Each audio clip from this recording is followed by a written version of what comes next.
कक्षा 12 के छात्र ध्यान देंगे। जैसे पिछली कक्षा में आपको टैगिंग बैगिंग जो भी हैं हाइब्रिडाइजेशन की, आर्टिफिशियल हाइब्रिडाइजेशन की प्रक्रियाओं के बारे में, कृत्रिम जो हाइब्रिडाइजेशन होता है उसके बारे में आपको बताया गया था। और यह कहा गया था कि डबल फर्टिलाइजेशन, दोहरा निषेचन नेक्स्ट पीरियड में आपको बताया जाना है। तो जो दोहरा निषेचन, वास्तव में दोहरा निषेचन होता क्या है? जो दोहरा निषेचन होता है वास्तव में यह एक ऐसी प्रक्रिया है जिसमें त्रिसंलयन और संलयन दो प्रक्रियाएं हैं। कौन कौन सी? त्रिसंलयन और संलयन दोनों प्रक्रियाओं को सम्मिलित रूप से दोहरा, जैसे शब्दों से ही क्लियर है।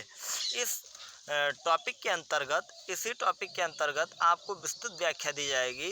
जैसे इसके पहले यह बताया गया था कि किस तरह से वर्तिकाग्र पर जो परागकण होते हैं वो एक्सेप्ट कर लिए जाते हैं। वर्तिकाग्र पर क्या किया जाते हैं? स्वीकार कर लिए जाते हैं। वर्तिका से होते हुए जो पॉलन ट्यूब, पराग जर्मिनेशन की जो ट्यूब बनती है, नालिका बनती है, उस नालिका के थ्रू वो न्यूक्लियस तक पहुँच, जो मादा न्यूक्लियस है, अंडाशय के जो न्यूक्लियस हैं वहाँ तक पहुँचते हैं, वहाँ पर निषेचन होता है। तो वहाँ पर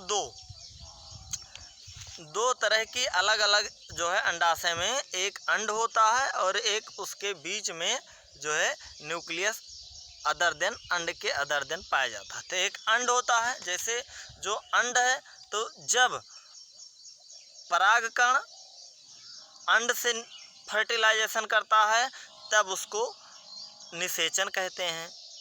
ठीक, उसके अलावा, अंड के अलावा, अंड के ऊपरी हिस्से में दो अलग अलग न्यूक्लियाई वहाँ पर पाए जाते हैं। क्या पाए जाते हैं? दो न्यूक्लियाई, दो केंद्रक पाए जाते हैं।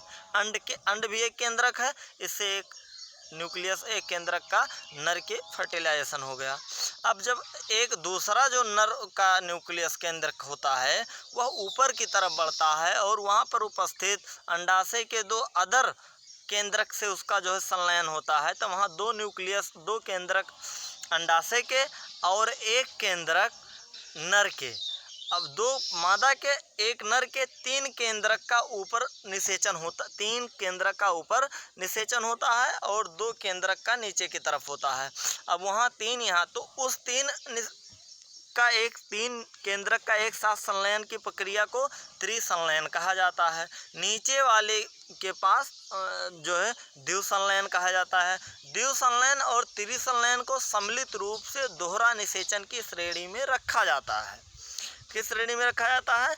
दोहरा निषेचन की श्रेणी में रखा जाता है। यदि हम इसकी परिभाषा को जो है ध्यान दें तो समझ में आएगा। दो प्रकार के जो संलयन होते हैं, दो प्रकार के क्या होते हैं जो संलयन होते हैं? एक हो गया सिंगैमी जो अंडाशय में होता है, और दूसरा हो गया जो त्रिसंलयन होता है जब ये दोनों भ्रूण सैक में, भ्रूण के सैक में, भ्रूण के अंदर पाए जाते हैं। इस फेनोमेना को, इस तथ्य को दोहरा निषेचन के नाम से जाना जाता है। अब यहाँ पर आप समझ पाएंगे दोहरा निषेचन इस फिगर के माध्यम से, यहाँ पर इस फिगर वाले के माध्यम से आप दोहरा निषेचन समझ में आपके आ जाएगा।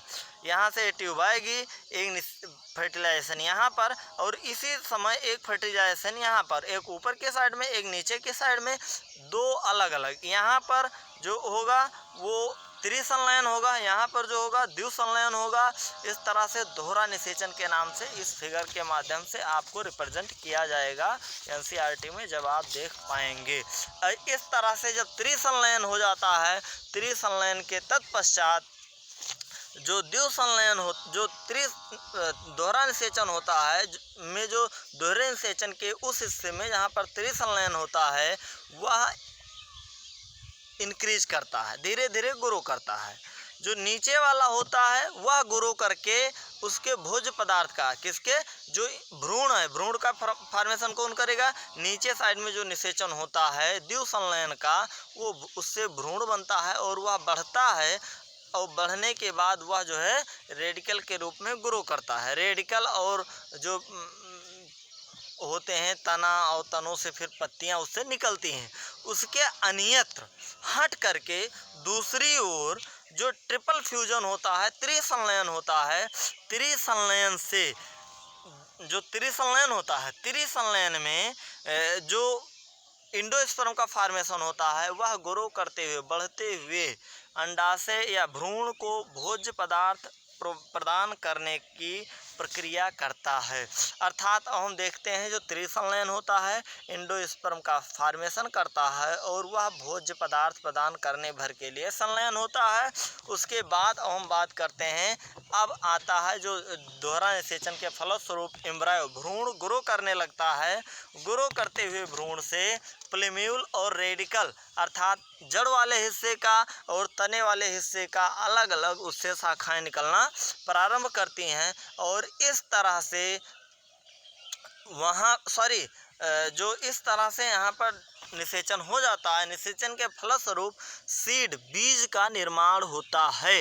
अब इस तरह से जब द्विसंलयन हो जाता है, द्विसंलयन बीज बनता है और जो एंडोस्पर्म रहता है उस बीज का वो भोज्य पदार्थ बन जाता है। अब वही बीज जब पौधे पक जाते हैं, फसलें पक जाती हैं और या पौधे नहीं पकते हैं तो बीज परिपक्व होने के बाद जब बीज पक जाता है तो वो झड़ जाता है और वह एक छोटा सा एम्ब्रायो उग करके उसके अंदर बच्चे की भांति, जैसे अंडे के अंदर बच्चा होता है उसी तरह वो रहता है। उसके बाद एक ऐसी फेवरेबल कंडीशन आती है जब वह सीड जो है वो फेवरेबल कंडीशन में उसको कहीं भी ज़मीन के अंदर डाला जाता है जहां उपयुक्त वातावरण मिलता है तो समय रहते वह पुनः पौधे के रूप में उग आता है। अब यह दोहरा निषेचन की प्रक्रिया यहाँ पर समाप्त होती है। उसके बाद यह प्रक्रिया जब सीड अपने सुसुप्तावस्था में चले जाएं उसको सुसुप्त अवस्था कहते हैं, इंग्लिश में डॉर्मेंसी पीरियड कहते हैं। सुसुप्त अवस्था का समय, जैसे जब सीड पौधों से अलग हो जाते हैं बीज और उनको कुछ समय के लिए घरों में रखा जाता है या मिट्टी में कुछ समय तक पड़े रहते हैं, वो उगते नहीं हैं, तब जब उनका मौसम आता है तब उस मौसम में वो उगना प्रारंभ करते हैं। उस पीरियड को डॉर्मेंसी या सुसुप्तावस्था कहते हैं जिसमें वो वृद्धि नहीं करते हैं। उसके बाद जो आता है इसमें आपके आते हैं पार्थेनोकार्पी फ्रूट। ऐसे फ्रूट जो बिना निषेचन के ग्रो करते हैं उनको पार्थेनोकार्पी फ्रूट की श्रेणी में रखा जाता है। Thanks for watching video. Next video में आपको फिर मिलेंगे। उसके बाद आपको चैप्टर नंबर 3 पढ़ाया जाएगा। चैप्टर 2 आपका समाप्त हो गया। उसके बाद चैप्टर नंबर 3 ह्यूमन रिप्रोडक्शन।